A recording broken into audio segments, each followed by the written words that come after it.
Well, Thomas, firstly, thank you for taking your time today to come onto the podcast. It's a pleasure to have you here today. To the listeners, Thomas is a free diver with a focus on static apnea, and you've recently, well, I say recently, it's been a few months now, but fairly recently broke the British national record for static apnea. So, congratulations, firstly, on that. Thank you. Um, as a start, why don't you roughly elaborate what static apnea is so that the listeners who might not know get a bit of an insight? We'll obviously get into more detail later on, but just in a couple of sentences, what is static apnea? It's pretty simple. Static apnea is simply holding your breath while lying face down in water. It doesn't really get much more simple than that. Yeah, it's stated like that. It sounds pretty silly, but I guess a lot of the things that we do in life are pretty silly. So it's just one more. I'm interested about your background and how you got into the sport because I'd say it might not be the most ordinary sport out there. So I'm interested in is there anything in particular that inspired you to go into the sport of freediving? So I only started freediving 3.5 years ago. It was kind of in the middle of COVID. I've been a surfer since I was in my teens, and that's what really drew me to Asia. I've been surfing, particularly in Indonesia, for the last far too long now, 25, 30 years. Um, and I started living in Singapore 4 or 5 years ago. And being in the middle of COVID, in lockdown, unable to leave the island for a couple of years was pretty hard because I was so used to spending time in the ocean every weekend, and that was kind of taken away. Um, and so I started Googling what can I do in Singapore that's going to allow me to be in the water, and I found some freediving clubs. And I'd always been interested, and to be honest, I'd always been a little bit scared of deep water. Um, I surf pretty big waves, but I like big waves that break over shallow reef, and that might sound strange, but big waves that break in deep water were always much scarier for me. The risk of drowning and having to hold your breath for longer periods of time. So I thought, yeah, okay, I'll give it a go. Um, Hopefully, this will have some benefits for my surfing, and also I love fishing, and I thought, there's some opportunities for spearfishing and things like that. So that's how I got started. Um, Static apnea was really just a fluke. It just turned out that I was very, very good at holding my breath. I was much better at holding my breath than diving deep or diving distance. Is there any favorite spot in the world that you've been at where you were like, this is my favorite spot that I've ever dived at? I'm totally biased on this. I'm completely in love with Indonesia. I lived there for 18 years before moving to Singapore. Um, I think for the geographically, it's just the most amazing country in the world. And ocean conditions just vary so much. There's near constant surf on the Indian Ocean side, so you can surf. There's amazing fish life, and you can fish and spearfish, and there's pretty much unlimited depth. And some of the freediving locations in Indonesia are just absolutely stunning. You can see beautiful reefs, whale sharks, sperm whales, dolphins, huge fan corals, anything that you can imagine in the ocean, you can find in Indonesia pretty much. So that would be my number one. I want to now start talking about training and preparation outside of the pool, because I guess static apnea is not just about lying straight down in the water and holding your breath. I'm sure there's some sort of training going on beside the pool. So I'm interested in firstly, maybe what the most important components are which you need to train, and then kind of what you do to train those components or those things. Freediving in general, maybe you should just clarify. Freediving, there's many different disciplines. Um, the ones that are popularized in the press are the depth diving, and that's holding your breath and diving as deep as you can. Um, the pool disciplines are more about how far you can dive. So you hold your breath and then using either fins or a monofin or using breaststroke similar to breaststroke, seeing how far you can swim. And Static apnea, I don't really see as a discipline of freediving. It's counted as a discipline, but I think it's more of a skill, and it's a foundational skill that underpins all of the other disciplines, whether you're diving deep or distance. You've got to have a good breath hold, right? You have to be able to hold your breath for a long time. Um, and I think that the way that we train for it probably isn't all that different to how people train for any other sport. Training has developed, I think, in the last few years, and it's periodized, just like it would be if you're a swimmer or a runner. And we'll do a couple of months of base training in a cycle, and then we'll work on specific areas that might need development. So there's a specific training period, things that are barriers to increasing breath hold time, for example. We'd focus especially on those. And then finally, there's a kind of a peaking periods before a competition, which would be akin to tapering or reducing your training, and then just focusing on maximum attempts. Okay, so it's not too different in that sense. For static apnea, there's a few things that are maybe a little bit unique. In most sports, you're looking to utilize your adrenaline to push you on to your best performance. But in all freediving, you're almost looking to do the opposite. You're looking to temper your adrenaline as much as possible, stay really, really calm, lower your metabolism, lower your heart rate.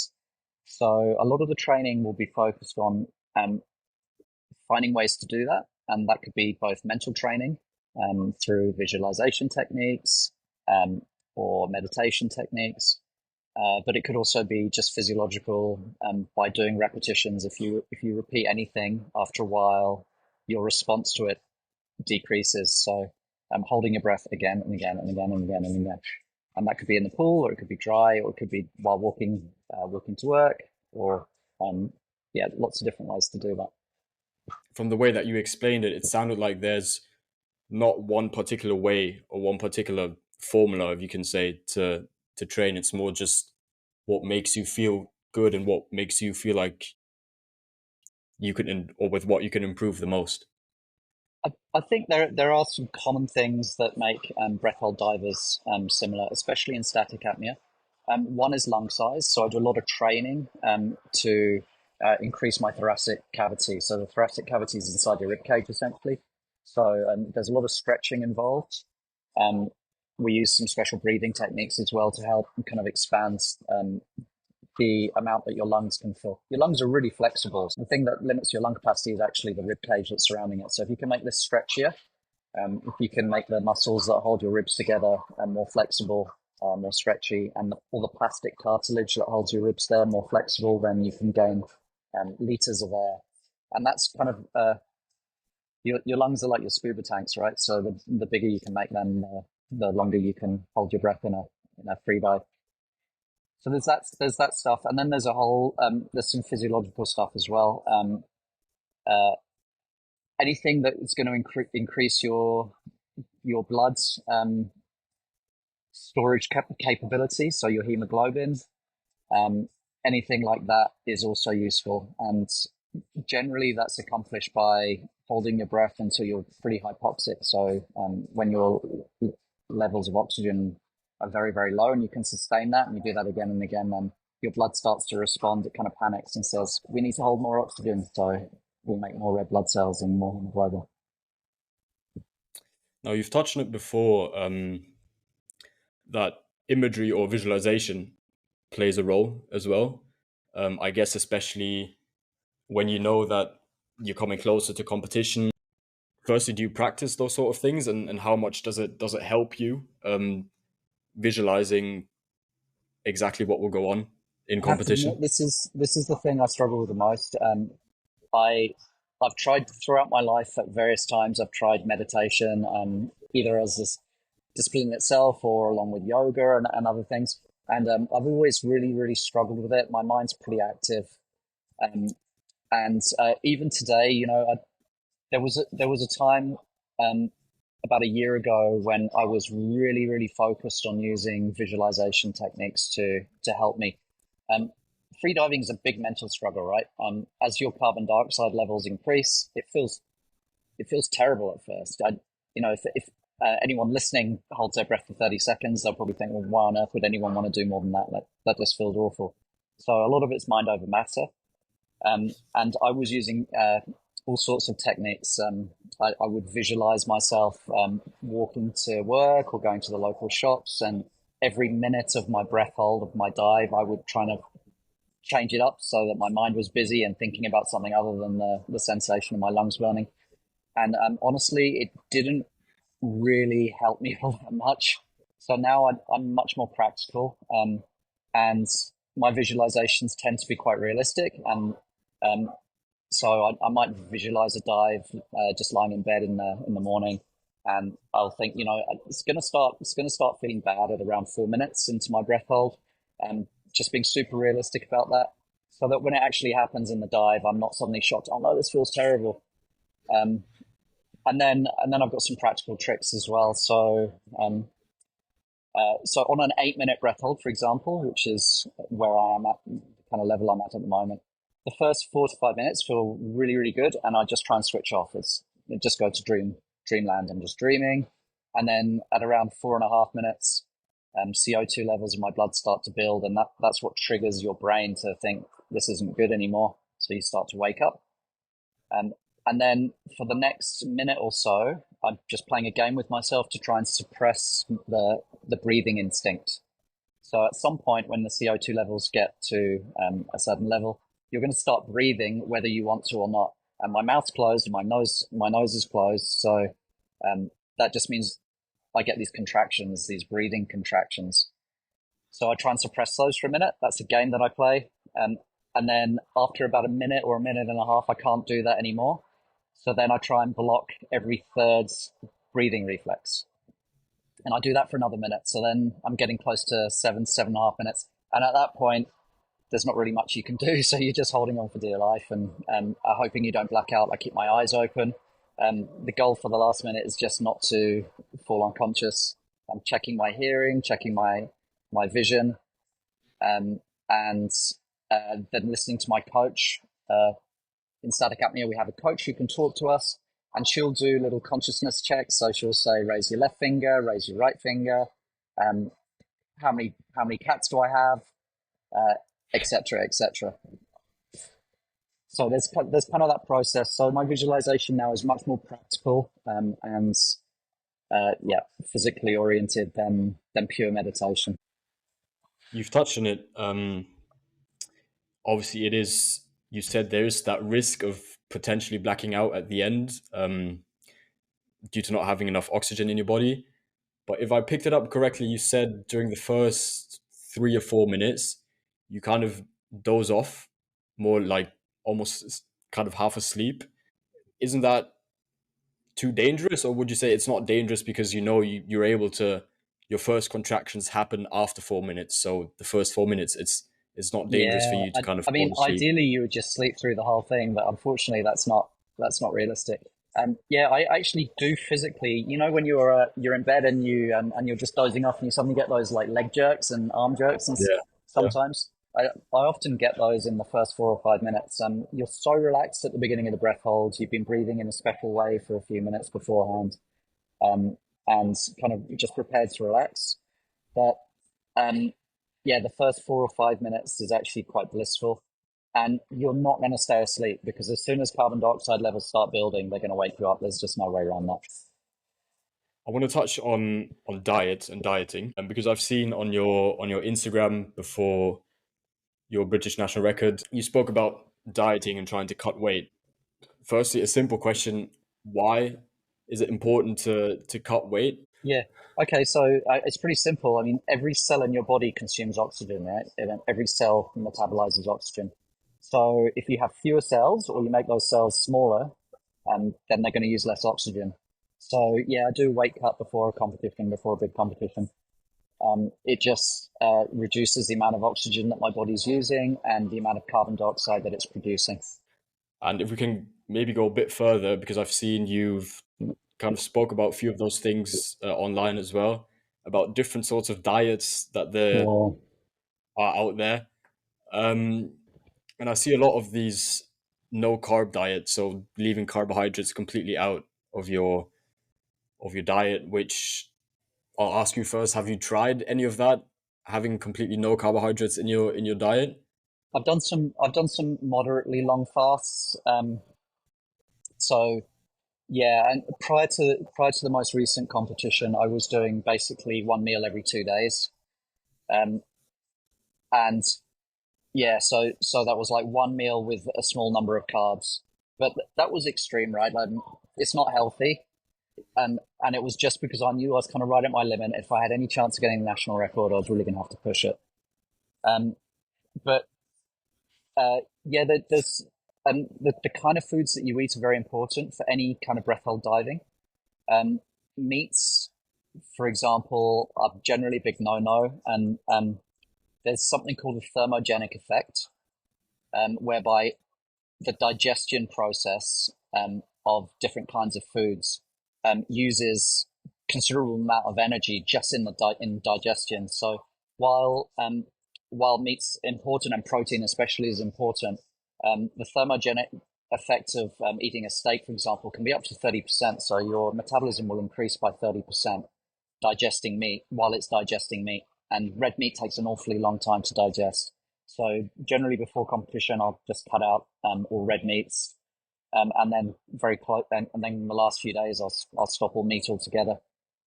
Um, yeah, there's a couple of other things that happen as well, depending on the kinds of food that you eat. Meat again, protein uh, creates acidity in your blood, which is neutralized by your body's defenses against acidity. So your kidneys produce sodium bicarbonate, which neutralizes acidity in your blood. Um, Now, that sodium bicarbonate produced by your kidneys is really, really important when you're breath hold diving because it helps neutralize carbon dioxide. So as carbon dioxide increases in your blood, your kidneys need to have these really good stores of bicarbonate to neutralize the carbon dioxide. And that helps you have better sensations. So when you're diving, you don't want your urge to breathe to come super, super early. So minimizing any foods that create acidity is good. It just gives your buffers a little bit more assistance to help you out. And you've said, as you explained, that you were having one meal every 2 days because that's more or less giving you a big chance to break the British national record. Static apnea is an individual sport, so more or less no one is watching you while training, or no one will keep up with you or tell you you have to do this or this. It's very individual. How do you make sure that you keep that focus and discipline to be able to make sure that you're as best prepared as possible? Yeah, that's hard to answer. I guess that there's people with a certain personality trait that are just attracted to it. I mean, for me, during lockdown in Singapore, there was a lot of cabin fever, and I said that I've never been very good at meditation. Um, so I tried that to see if that would help my restless brain during that period, and it didn't. But static apnea seems to trigger that automatically. As soon as you put your face in cold water, something very strange happens. It's called the mammalian dive reflex. So as soon as water touches the nerves under your eyelids and in your lips, the trigeminal nerves they're called, everything slows down. Your brain activity slows. Your heart rate drops by about 20 beats per minute immediately, or within 30 seconds, and it forces you into a very calm, meditative state. And I think that's quite addictive. So yeah, there's probably a little bit of ego. I wanted to break the British national record, and you see these numbers on the page. So there's a bit of ego involved as well. But generally, when it comes to training, I just love it. I just want to do it all the time because I feel good, and it makes me feel good. Also, being hypoxic, when you start really pushing your breath holds and you've got low low levels of oxygen, it gives you a high. I guess like any other addiction, there's a little bit of a chase of that as well. I want to speak a bit about training in different heart rate zones, Yeah. because normally in most individual sports that is what you do, or that is extremely common to train in all different heart rate zones. But for static apnea, my guess is, or as you said, you want your resting heart rate to be as low as possible. Um, and obviously, when you lie face down in the water, you don't really use your muscles, so your muscles don't need as much oxygen compared to when you might do a proper free dive.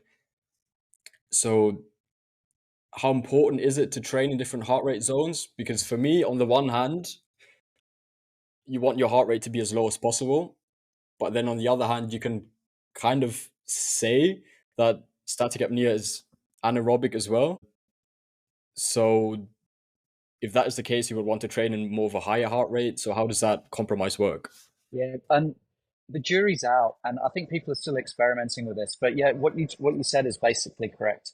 So, um, hit style training where you're kind of pushing your VO2 max a little bit. That's obviously going to really help with lowering your heart rate, which is going to be a good thing. Um, the flip side of that is any high heart rate zone training is probably also going to make your muscles better at consuming oxygen, because in any other athletic discipline, you want your muscles to consume as much oxygen as possible, right? Because you're breathing, so you can replenish it quickly. Um, and in static apnea, you don't want that to happen. You want your muscles to consume oxygen as little as possible. So, I think going back to periodization, in the first few months of a 3 or 4 month cycle, there's probably more of that aerobic high heart rate zone training to get the base level fitness there, and then as we approach a competition, we basically stop it, um, and then it will all be zone two. So I'll be walking to and from work every morning, aiming to keep my heart rate 115 to 125 sort of level. Teaching my muscles to be efficient and not to use too much oxygen. And yeah, it's sort of detraining, tapering away from all of the high intensity stuff. Obviously, the more oxygen you're able to get into your body right before a dive, the less likely it is for you to have some sort of blackout at the end. Generally, what is your routine before a dive? Yeah, there's a lot of misconceptions about this, but if you put a pulse oximeter on your finger right now, it would probably say 98% or somewhere around there. It would be 95 to 100%. And if you took two big breaths and then looked at your pulse oximeter, it would say 100%. So at that point, your hemoglobin is as loaded up as it can be. You can't really exceed that. So um, breathing before a dive isn't really aimed at increasing oxygen saturation. You can't do that. Um, but there are some different purposes to it. So I usually take 5 or 6 minutes before a dive to breathe, and the aim there will be to slow everything down. So calm down, keep my oxygen at 100%. So I'm not trying to decrease my oxygen, obviously, but just keep it there. But slow my heart rate. So I'll use some breathing techniques. Um, Static apnea is a bit different to other freediving disciplines, where it's the one discipline where we might hyperventilate a little bit, so overbreathe. And the aim of that is not to increase oxygen, which you can't do, but it's to get rid of carbon dioxide, because it's carbon dioxide that makes you feel bad. That's what makes you want to breathe. So I'll do some mild over breathing for about 5 minutes. I'm so used to doing this. Most people, if they hyperventilate, their heart rate will increase. But for me now, it's the opposite. So I'll start hyperventilating, and my heart rate will just slowly drop um, down to the 60s, low 60s, and then hopefully at the time, the official top time, which is when you have to start, you're given a time you have to start the breath hold. At that point, I've got 100% O2 saturation, my heart rate's dropped, and my CO2 levels have also dropped to a point where I know I'm going to feel comfortable for as long as possible. And you've touched on using different breathing techniques before your dive. I think Exactly. this is the part of freediving that's probably very useful for for other people as well.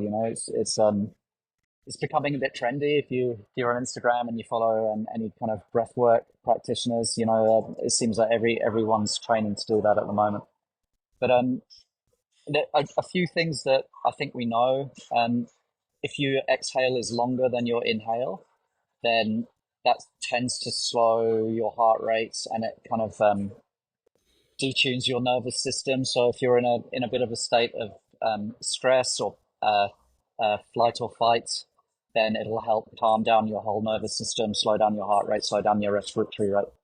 So I tend to use something along the lines of a 4 second inhale and then a 6 second exhale. So my exhale is slightly slower. I also use some resistance in my exhale. So my inhale will be with an open mouth, but then when I exhale, I'll use either my lips or my tongue just to make a small hissing noise. So just to create a little bit of back pressure, and that increases vagal nerve stimulation, which again can just increase the reduction in heart rate and calm you down. So that kind of breathing, gentle 4 seconds in, 6 seconds out, use a little bit of a hiss. That could be useful to anyone who struggles with nerves before competition or just in their daily life for a meeting. Um, you could use some breathing like that for a few minutes just to calm everything down. And that brings me kind of perfectly over to the next topic, which is the day of your British national record. Because I guess the feeling before that competition was a lot different compared to feeling to other competitions that you've done in the past.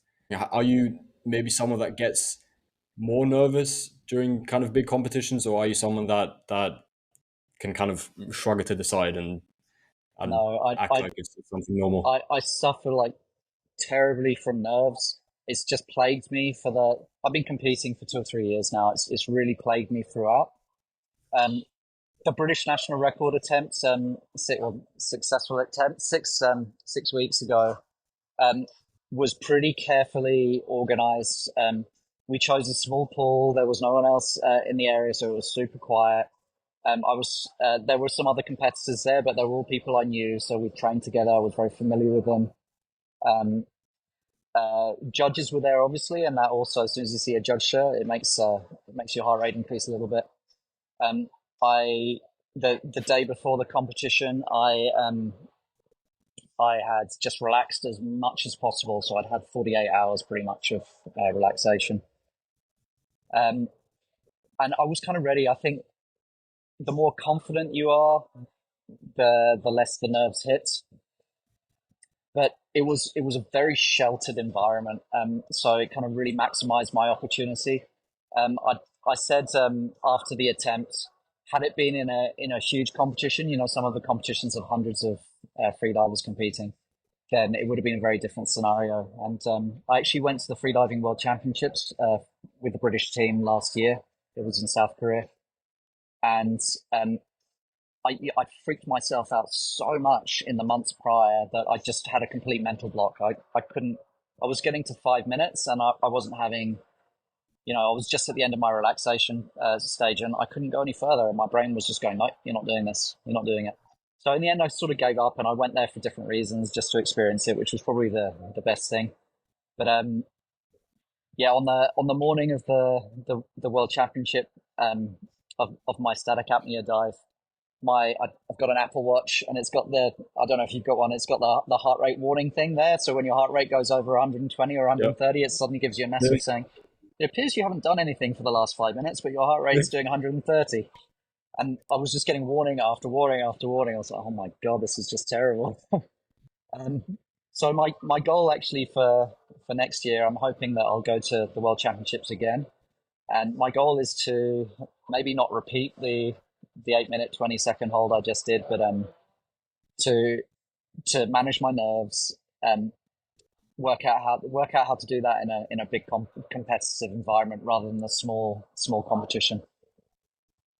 And would you say you've found out or found something that helps you in those situations more? Because you said you like a year ago you've completely freaked out, and is there anything where you were like, I need to change this in order to be more Um, relaxed before competition? so I changed my training a little bit, and that was the main thing. I mean, basically time. The more competitions you do, the less you care, right? So and the nerves then come into play less.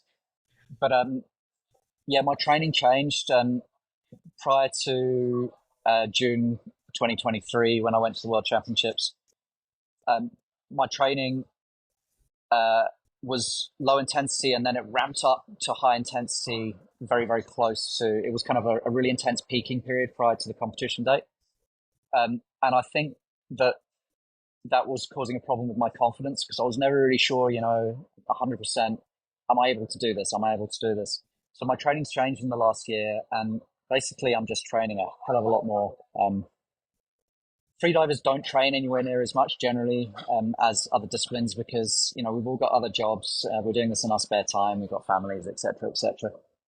We're not funded for any of this, so it's difficult to find training time. But my approach became much more zone two style. So I was doing hundreds and hundreds of 5 to 6 minute breath holds every single week. I was just going again and again and again to the point where I was getting up to about 7 minutes, and I wasn't really thinking about anything.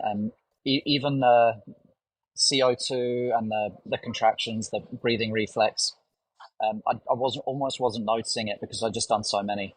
And when you're able to do that, then your confidence builds, and then your nerves decrease. So yeah, training volume was the main thing that changed for me. So you would say it's more just about keeping to a routine and just doing things regularly to be able The to make routine sure for that. sure, yeah. Training volume, routine, and in fairly and a fairly easy threshold. A zone two kind of threshold, and I think it's the same for swimming. You can correct me if I'm wrong, but I imagine that the majority of the swimming that you do is kind of like 4 hours of zone two, and then the high intensity stuff is actually a much smaller percentage. So I think the same applies. Rather than trying to just suddenly hit big numbers, and that really stresses your nervous system. I was training to become much more acclimatized to medium intensity sort of training. I've seen on videos and on websites that people that do these breath holds in the water normally wear a wetsuit. The goal of wearing a wetsuit is obviously to keep warm, and to keep afloat. Is that the case? Why you wear a wetsuit So for the dive? and less for the flotation, to be honest. But yeah. So as I said, metabolism is the enemy of breath hold diving. So the lower your metabolism, the longer you can hold your breath because you consume less oxygen. Now, the byproduct of metabolism is heat. So when you're lowering your metabolism that much, either through relaxation or through dieting or whatever way you're doing it, um, then you're producing much less heat. So you get cold. Even here in Singapore, you know what the weather's like. The air temperature is kind of 30 to 34 every single day. The water temperature is like 28 to 30 every single day. And you can be shivering if you're a free diver within like an hour or two. A cloud goes over the sun, and then suddenly it's, oh my God, it's Arctic. So yeah, wetsuits are 100% necessary. It just prevents you from getting cold and from losing heat. As soon as you start shivering, your metabolism increases 30 or 40%. It's ridiculous. You can't dive anymore. Yeah. As soon as you get goosebumps and start shivering, you're done. And for the water temperature, if I remember correctly, you said something before when you put your face into cold water, it kind of gives you that Dive reflex. relaxed feeling. Yeah. So is it better to do? Wouldn't that be kind of contradictive, uh, when you try to, or when you want to be as warm as possible, but at the same time it will help you being in colder water? Yeah, I think so. I think there's probably an ideal temperature. I haven't experimented too much, but I know that a hot day, after it's been raining and the pools are pretty cold, I think that's an ideal combination. So you feel warm, but your face is immersed in cold temperature. And I've done a few tests with just bowls of water and ice cubes and stuff like that, and I think the heart rate reduction is a bit more uh, immediate and probably a little bit lower as well if the water's a bit colder. But I really um, don't know what would be ideal. There's a very famous free diver who was a bit of a mad scientist. His name is Eric Fatah from Canada. And about 20 years ago, he set a bunch of world records for depth diving. And he had a theory that diving in Canada into a thermocline where the temperature just plummeted from 15 degrees centigrade, which is already freezing, down to like 2 degrees centigrade, that would be the way to achieve the greatest depths because the sudden reduction in cold would just kill your metabolism completely. And he actually broke world records at the time. But these days, most of the world records tend to be in the Bahamas and places like that, so the water's a lot warmer. Now, for someone that might want to start free diving or static apnea, from what I've read, you don't need to be specifically trained beforehand to start. Is that right? Okay, there's one thing I think it's super important for me to say right now. Freediving is listed as the second most dangerous sport in the world after base jumping, and the reason for that is that lots of people die holding their breath in water every single year, and 99.9%, and that's not an exaggeration. 99.9% of those people are doing it alone, and you cannot do any kind of breath holding in water, and arguably even outside the water. You cannot do that without safety present. So anyone listening, I really encourage you to do this, but you need to have a train safety with you. And the easiest way to find a train safety is just to join a local freediving club. If not, when you go on YouTube looking for how to start holding your breath, start by searching how to stay safe while holding your breath and how to be a good safety diver. How big of a sport is it in Singapore? Has it is it something that grows, or is it more something that Yeah, I mean, has, it really exploded during COVID because it was one of the few things people could do. Um, but it's continuing to grow and it's getting more exposure. You know, Netflix has put a couple of kind of docu-movies out recently. The Olympics have just included freediving for the very first time, not in the main event that we're watching at the moment, but in the World Games, which will be held next year. It's kind of for the sports that didn't make it into the main Olympics. So freediving's um, entering the World Games for the first time. So I think just globally, it's booming, and just fits in so nicely with the tendency of people to travel all over now. You know, I mean, you go to a tropical destination, you want to snorkel on the reef, and it's freediving. Snorkeling and freediving are um, pretty much the same thing. So yeah, freediving at home and training for that is gonna help you enjoy your time when you're in the ocean. for yourself? Are there any big goals, big achievements you're looking at in the future, which you're working towards? Um, with the national records under my belt, I'm at the moment I'm just enjoying relaxing again. I'm putting weight back on. I'm eating eating all the things that I didn't eat a few months ago. So yeah, just enjoying that. And other forms of free diving. So I've got some depth goals for myself. We don't get to practice deep diving in Singapore very much because it's not that deep, you know, and we get up to about 50 meters here. But yeah, I'd like to try and do some of the depth disciplines. And then next year, World Championships are in Japan, pool World Championships. So I'll probably start doing some static apnea and some dynamic apnea as well. So dynamic with bifins and with a monofin. Um, and try and go there, just get control of my nerves as I was talking about earlier on, and set myself, I think, some moderate goals. So I'd really like to maybe do a 7 minute to 7:30 minute breath hold in the static apnea category in a world championship with all the pressure that entails. I think that would be a nice stepping stone, and then try and work up to 8+ in future years. And then also do some 150-meter plus dives with fins. Just out of own interest, what is the world record for static apnea breath hold? Ah, now you're getting into sticky territory. Okay, there's a French guy called Stéphane Mifsud who did an 11-minute 30-second breath hold in 2008, I think it was. Um, no one, no one has since. Well, that's not quite true, but no one has since been able to get close to that 11:30. Um, there is an awful lot of speculation that there may be some cheating involved. So I think generally it's regarded as not being an important record. So the person in second place is at about 10:30. That's without breathing any gases, right? So if you breathe pure oxygen for 20 minutes before a breath hold, then you can exponentially increase that. I think the world record for oxygen assisted breath holding is like 24 minutes or something. But that's basically a party trick. It's not really a reflection of your capabilities. Can I just say a final note? If anyone's interested in breath holding or breath hold diving, then if they do check check me out on Instagram, or actually we've got a little training group here in Singapore. We call ourselves Get Ecstatic. It's kind of a play on the word static. So if you go to @GetEcstatic on Instagram, then you'll find some static apnea training information. We run comps here and stuff like that as well. But they can always fire me a message or fire a message to the group, and we can help get people started, find a free diving club, things like that. Hello everyone, it's Joel here, and firstly a huge thank you to you, Thomas, for sharing your expertise and passion with us, and thank you to all listeners for joining in today. If you enjoyed this episode, be sure to follow, leave a review in the poll, and share this episode with your friends. And as Thomas mentioned, you can follow his journey on Instagram.